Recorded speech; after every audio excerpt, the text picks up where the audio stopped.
All right, Devin, I was driving back in along I-15 looking to the west, and I'll tell you what, it was one of the prettiest sunsets. Oh, it was gorgeous. awesome. It was hard to keep my eyes on the road, but I did. I'm glad you did. I just peripherally, I could see this gorgeous sunset. It was like bright pink, like at least when I saw it. When I guess saw it, it was orange. It was, oh, it was orange? Okay, cool. Super bright orange. It changed colors. Isn't that cool? I have a photo, so at least we can show you guys at home what it looked like.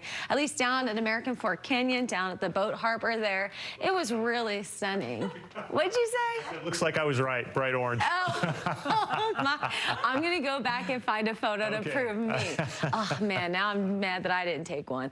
Anyways, if you saw it anywhere, any color, it was beautiful this evening. And temperatures today were a little bit cooler than normal. Salt Lake topped out at 84 degrees. Now we're sitting at 70 in Salt Lake right now, in Lehigh. Southern parts of the state, it's 85 degrees in Moab, 69 in Cedar City, then 86 degrees in St. George. We still have some clouds moving through at least the western side of the state. Overnight, they will translate to the east, so we'll call it partly to mostly cloudy at times for the southern half of the Wasatch Front into central Utah. Our overnight lows will fall into the low 60s, so pretty seasonable for this time of year.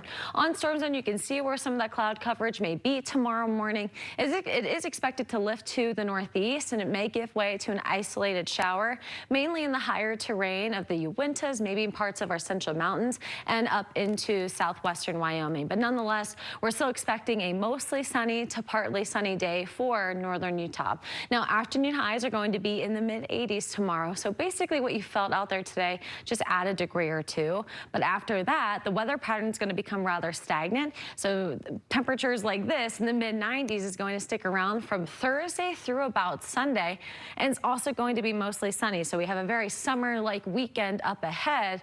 And it's looking like summer-like temperatures, at least above 88 degrees, are likely to stay through next week. This is a product from the Climate Prediction Center. And basically what it shows is that the darker these colors get, the warmer tones show that we're going to be warmer than normal. So we have higher chances, especially across northern Utah, to remain next week above the 88-degree mark.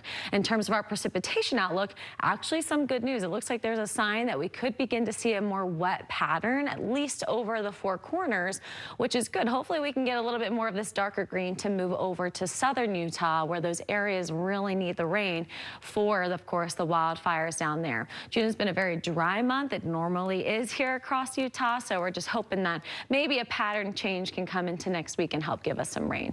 Temperatures for tomorrow, again, a little bit cooler than normal still in central Utah. We're going to be in the 80s with mostly sunny skies, low 90s for areas like Green River and Grand Junction, low 80s for highs in Beaver and Cedar City, upper 70s in Panguitch, 77 the high in Loa.